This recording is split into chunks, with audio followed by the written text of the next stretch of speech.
Lord have mercy, I meant to do this Monday, but here we are Thursday afternoon. I'm just getting around to do it and been wide open, busy as a one-legged dog in a butt-kicking contest. Woo! Let's get this skint down and I'll tell you all about it.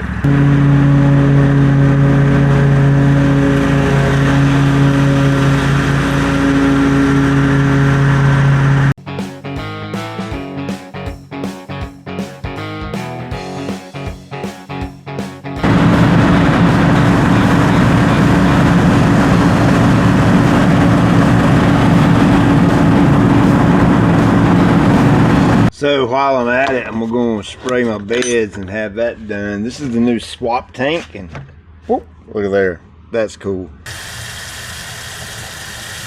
Something else I'm carrying now is the drift guard. So it's got QD quick disconnect. Connect to any of my Wand Buddy wands or anything like that, or the Strom or Flow Zone. And it's a drift guard to keep drift to a minimum. Matter of fact, you can keep it at a 0 if you put it down on the ground like that and spray it. So Roundup MSO is my go-to when I'm spraying my weeds in the beds. I'll link the sprayers up, the drift guard, Roundup, and the MSO that I add to the Roundup in the description below for you to check out. And if you get one of these, now you're going to put it on and you're going to be like, well dang, that angle is kind of funky. Well, here's what you do. It's very difficult to do this with one hand.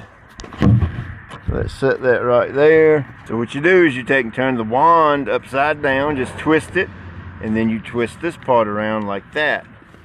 Now you're spraying more straight down. Well, crap, you got to put a battery in it before it'll work. So you can see I've kind of let this get out of control, but watch this right here. Watch how easy this is. Now I don't let it touch my grass line. I get close to it and then just make a move forward toward the inside of the bed as I'm squeezing the trigger.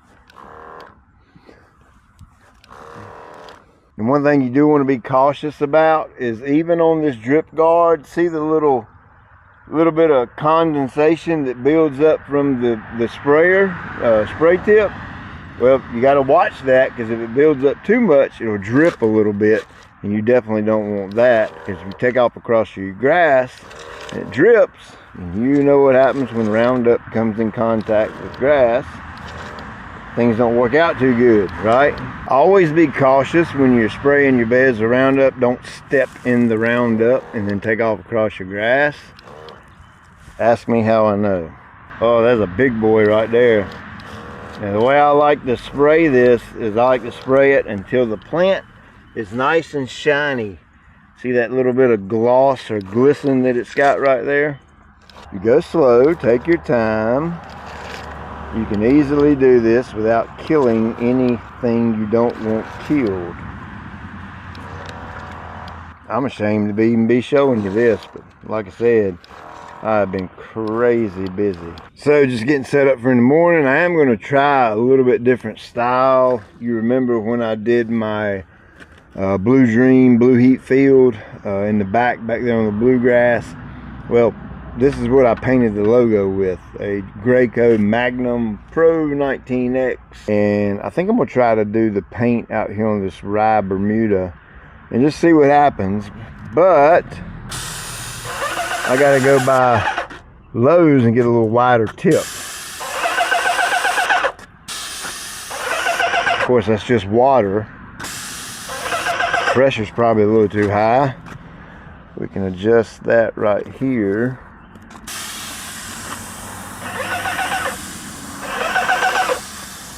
So I'm gonna run by Lowe's on the way home, see if I can get a wider spray pattern, and then I'll be back in the morning and get her done. So I'll put up a little footage from before and kind of let you see what it looked like before. Don't step in the Roundup.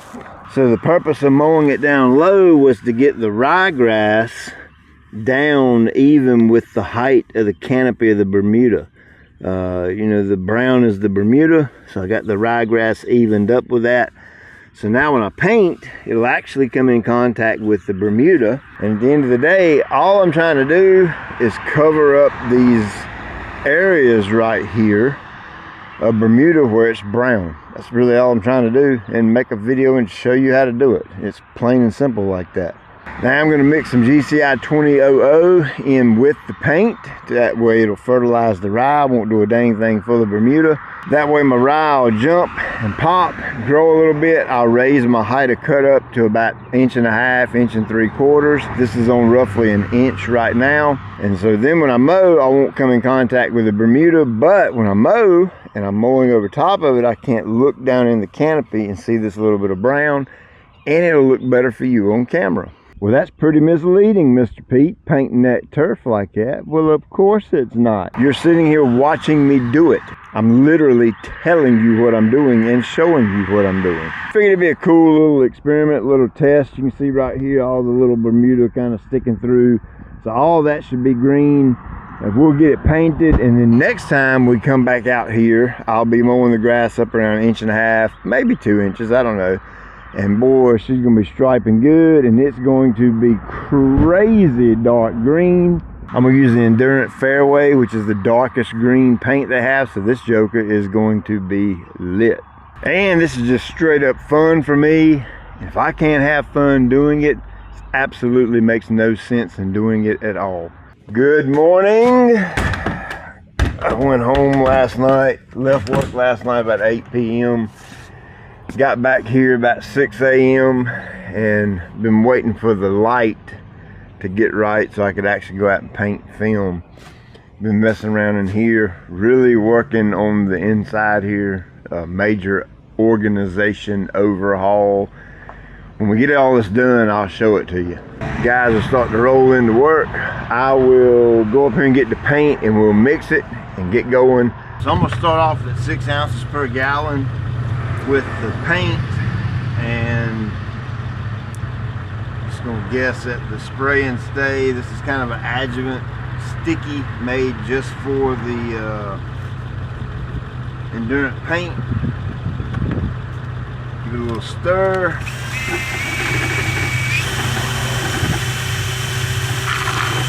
I'll link up the paint in the description below. The homeowners, it comes in a gallon and a quart size, I believe. And that's not paint, that's water. Huh, what the heck?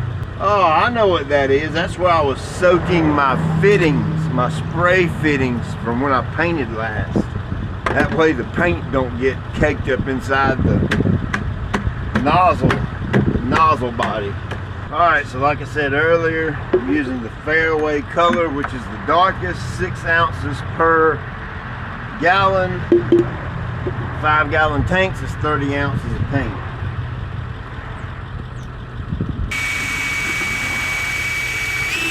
Oh.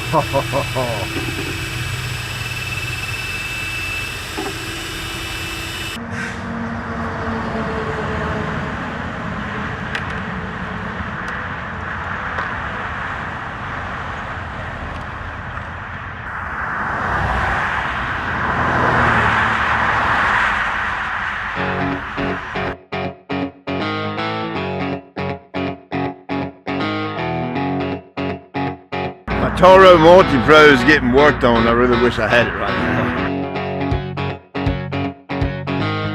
This is brutal, to say the least. It's taking so long.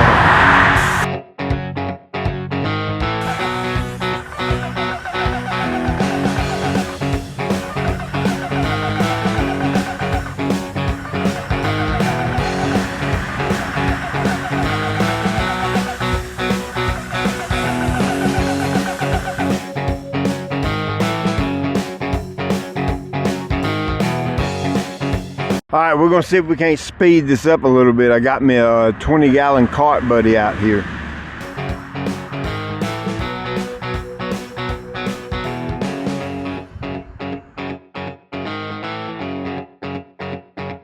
So if you were to get or own a spray buddy, I've got an option on the website. It's the GCI Turf Premium Spray Buddy spray gun and nozzle kit.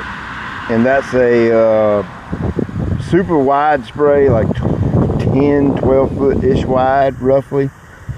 And then it comes with the hand boom nozzle, I think. Don't hold me to that. I'll link it in the description. You can read about it, and then I don't want to tell you wrong. But I know for a fact it comes with this fan tip, T-Jet stainless steel. The actual fan tip itself is 100% stainless steel.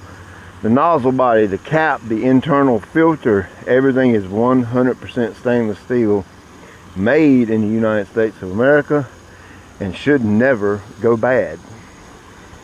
Now you can see the way I'm spraying this, I'm going back on my previous pattern and overlapping 50%. Now when you're spraying turf, you know, the normal way and not the crazy fake natty way, you actually spray it with a little bit of overlap. Matter of fact, I'm gonna show you that because you'll be able to see it really, really good here, because you'll get a visual. But with the paint, I'm spraying to color. I'm spraying to achieve a certain color, and that overlap right there seems to be working really well. Man, I am going fast on this thing too. Holy cow. You can see a few little light green streaks right there. I'll probably go back and touch that up once I'm all done.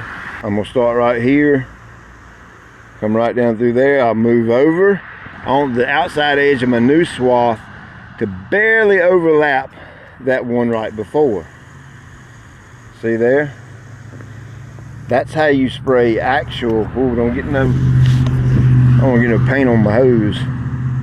That's how you spray turf when you're spraying fertilizers and all that kind of thing. But painting, a little bit different, because like I said, I'm painting for color and not painting for extreme accuracy in a herbicide or fertilizer application. Look at that, it's sexy going down. I'm telling you, you call me what you want, I don't care. It doesn't matter to me what you say. But I am really starting to like this paint. For various reasons, you know, different applications. I'm not at all telling you go out and paint your grass so that it's greener than your neighbors. I'm not saying that, so don't put those words in my mouth. What I am saying is it has a purpose in lawn care and a place in lawn care, and I'm actually beginning to like that quite a bit, especially when we're dealing with Bermuda grass, turf, or any warm season grass that goes dormant in the winter. This stuff's pretty awesome.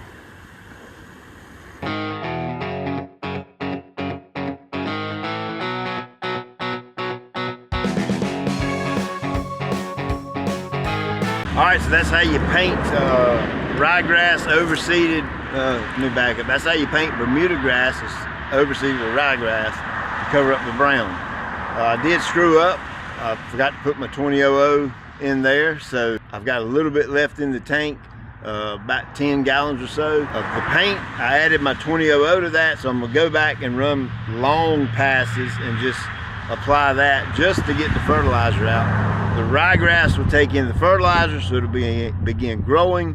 The paint will stay down low on the Bermuda grass to mask the brown for the next month. Once the ryegrass begins to grow, pushes the paint up, I'll cut the paint off of the rye so it'll actually get a little bit lighter in color as we progress.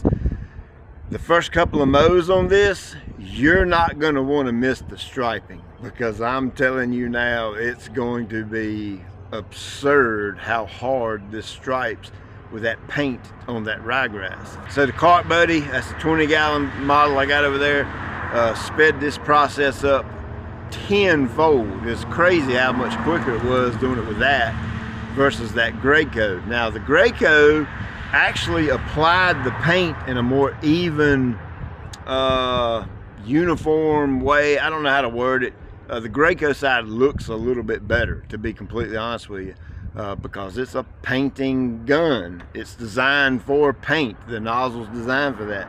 Whereas this is just a T-Jet nozzle, and it's designed for putting out herbicides, fertilizers, and that kind of thing. But for what I'm doing out here, one's as good as the other. It's just the Cart Buddy was much faster because I got a lot going on today. I had 2 pieces of new equipment show up. I'm going to show you in detail both of those. Really cool implements. One goes on the back of my John Deere tractor. The other is a self-propelled spreader sprayer. I'm going to tell you all about it. And back on the Cart Buddy, Yes, I'm going to have a dedicated, well, it's not dedicated, it can be used for anything, but a sprayer that can be used by companies or people that want to paint in the wintertime, and you do dormant painting. And I'm also going to have dedicated nozzles, dedicated spray equipment specifically for the painting procedure. So I know a lot of you guys do that, especially, you know, a lot of you that have Bermuda, zoysia, things like that goes dormant in the winter and you guys paint. I cannot tell you how many people that I've helped kind of start a side business painting yards in the wintertime, and they're doing really good. Right now they're using backpack sprayers, so it's slow and inefficient. Well, that's about to change this winter, because I'm going to show you how to be super efficient doing that so you make more money. I'm going to let this play out while I spray this out here. And I'm going to take the drone up in there, show you some really far away shots so you can see how crazy this looks. It is absolutely, it's almost as dark as my fescue. You know what I'm saying? Check you later.